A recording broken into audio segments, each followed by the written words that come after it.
Hey, and welcome to this week's episode of the Michael Noon Podcast. Thank you so much for joining me. So, obviously, if you've been listening, I'm coming to you from England, where we have relocated. You might hear my kids in the background a little bit because we're in our other home. I had a podcast space and all that to work in. Here in our house, it's a little bit more open, or our Airbnb, I should say, while our other house is getting ready. It's beautiful here. I'm not going to lie to you. We have this beautiful view. It's really weird because if you came here right now, you'd be like, this guy's in the middle of nowhere. If I just dropped you in. But the thing about England, it's funny because you can feel like you're in the middle of nowhere, but then you just go like a mile or two down the road and you're in a town. So that's where we're at. So if you hear my kids, I apologize. Again, thanks for joining me this week. So today I want to talk about validation, right? I mean, I don't think the subject has been any more prevalent than it probably has been in this time, especially with the inception of social media, right? Because we live in this digital age where social media and constant, instant communication dominates our interactions, right? This need for validation has become more profound than ever for so many people. This desire for approval and acknowledgement through, likes and followers and comments, it's become deeply rooted in human psychology, and it's playing a significant role in shaping our behaviors as well as our self-perceptions. So however, like many aspects of human nature, this quest for validation has both a positive and a negative implication. And it's really important that we start understanding these dynamics so they can help us navigate our need for validation more mindfully and really help us live more fulfilling lives.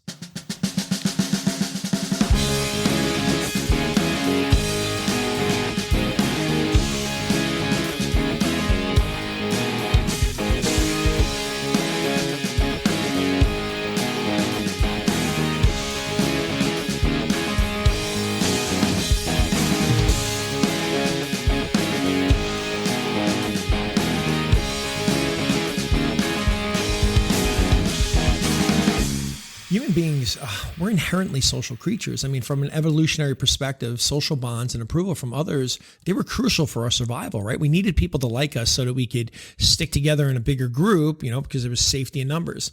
And psychologist Abraham Maslow, in his hierarchy of, needs, highlights this. He's, placing the need for love and belonging right after sort of basic psychological and safety needs.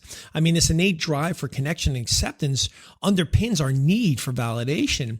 And in the modern context, sort of validation serves, several psychological functions that really help us. For one, validation provides positive feedback. If we get that from people, it, from others, it really enhances our self-esteem, our self-worth. And according to the self-determination theory, competence and recognition are essential for, psychological growth. We need it.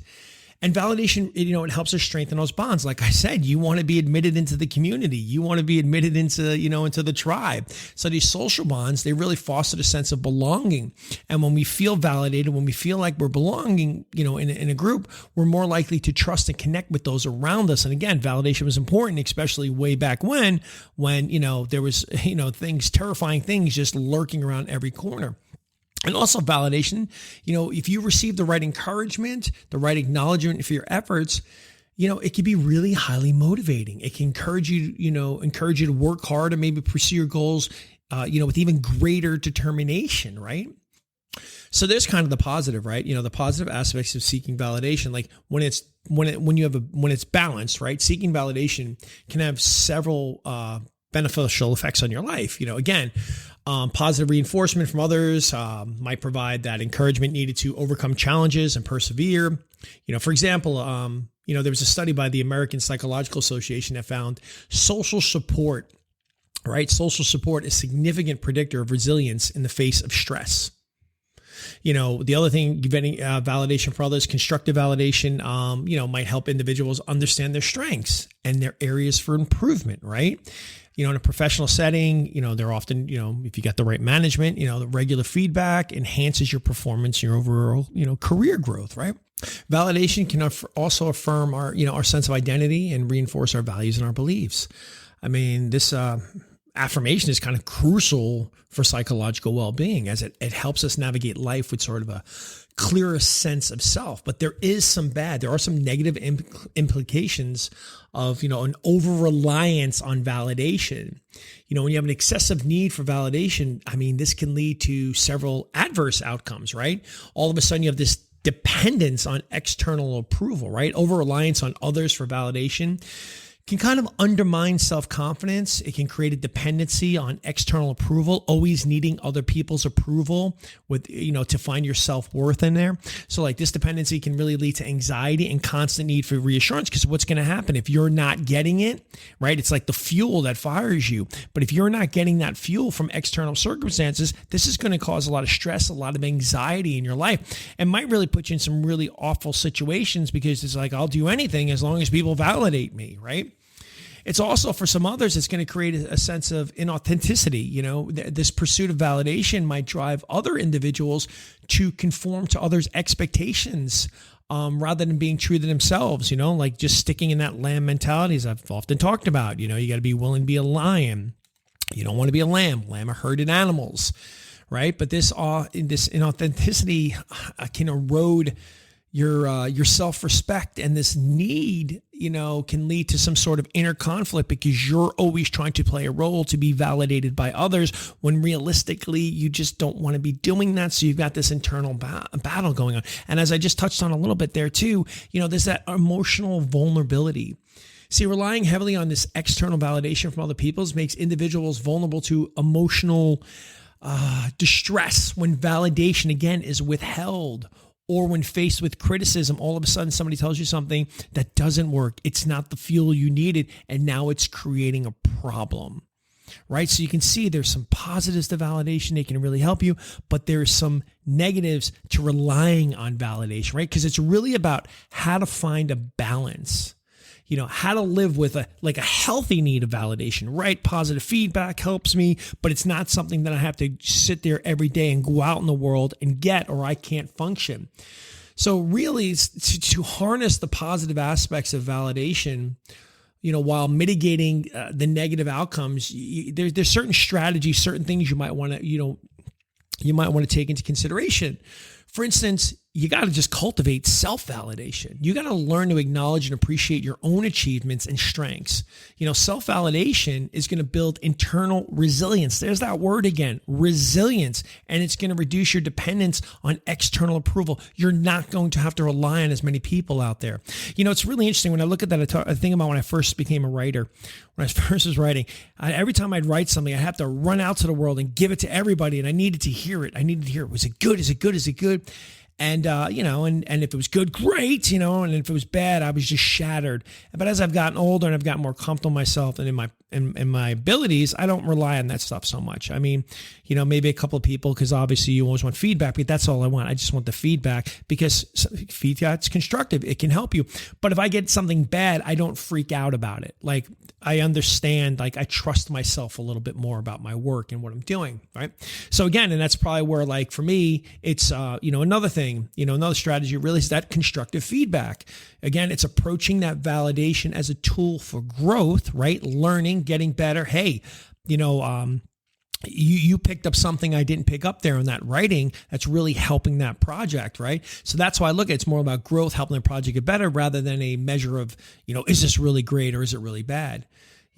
So for me, in this, when I'm looking for constructive feedback or validation, I'm looking for something that's specific, it's actionable, and it's something that's really focused on improvement, not just telling me whether or not I'm good or bad at what I'm doing.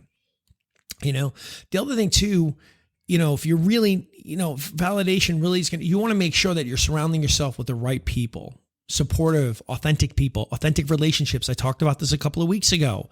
That's what you want. You want real, genuine connections, because they're going to provide that meaningful validation that's going to really foster, true self-esteem and belonging. And like I said, that validation is going to come as constructive feedback. It's going to help you grow, or it's going to sort of empower you, right? But it's not like any of that stuff we talked about earlier. It's not going to make you emotionally vulnerable.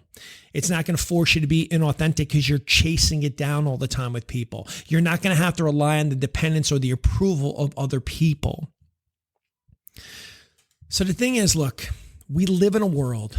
I felt like I almost went very Jerry Maguire here. It's a cynical world. I just watched that the other night. But anyway, we live in this world where really the need for validation, it is a fundamental aspect of human nature. It is deeply intertwined with our psychological well-being and social functioning. But while seeking validation, right, it can have this really, again, positive effect on us. It can empower us. It can move us forward. It can help us grow. It's just crucial to maintain a balance and just develop internal sources of validation as well. Like cultivating self-validation. Seeking constructive feedback is great. Building genuine connections is great. Another thing, practicing mindfulness. I don't think I really talked about this earlier. It's another thing I would sit there and say, basically regularly engage in mindfulness, which is just self-reflection. Understand your motivations and your needs. Why am I doing this? Am I doing it because I really need it? Am I looking to grow from this? Am I doing it because I need somebody's approval? What is driving your behavior? All of our actions are driven by a behavior. Why are we doing this? And if you're doing it because I need them to approve me because it's the only way I'm going to function, that's the problem. Right? So maybe practicing some mindfulness. But listen, if we can just work on, again, getting the right validation, we can really navigate our need for validation more effectively, and it's going to lead to a more fulfilling life. Because listen, in a world where external validation is often literally just a click away, right? How many people liked, how many comments there are, how many people approve of that. Let's just strive to find a deeper sense of worth within ourselves and our authentic connections with others. It's one of the things, it's funny. My daughter said to me all day, she does this paint thing and it's cool and kids can like their stuff and they can follow, but that's all they can do. They can't comment. They can't say anything bad. But every once in a while, my daughter will be like, hey dad, I have 55 likes and, I have 200 followers. And I constantly remind her, I said, that's great. But I go into the whole thing about, what's important. Followers aren't important. Your likes are, it's great that you feel appreciated by your work, but let's make sure it's about the appreciation of the work, not this need or this external circumstance to feel great because you got so many followers, right? For me, I'll keep my 10 to 15 close friends, and I don't need a million followers. So anyway, I don't think I'm that interesting for them anyway. But listen, as always, thank you so much for being here with me. Again, MikeMuldoonLC.com. If you want to drop me a message, an email, something, get in there, little help. Podcast seems to be growing a little bit more. I appreciate if you just share with your friends. Maybe say, hey, you got kids, you might want to listen to this, especially when it comes to the validation one, because there are kids out there, man. There is a lot of anxiety, depression, and a lot of other worse things happening because kids are just, having this need to feel validated in a social media world. When we were growing up, I'm a Gen X kid. Validation came on the playground. It came on the field, on the sport field. It came maybe gaming, whatever it was. It just wasn't some random person just sitting there going click. Or, hey, let me write this comment or whatever, especially with all the keyboard warriors out there in the world. Just, it's crazy. So anyway, please love it. If you haven't, if you can just a couple seconds. I'm sorry. I know I'm asking for this now, but I'm a couple years in. So I've been here consistent with you. If you can just go to Apple, maybe leave a review, good or bad. I mean, at this point, just leave something. It always helps. And a rating, that would be fantastic. And I would totally appreciate it. As always, listen to me. Thank you so much. Thanks for being here.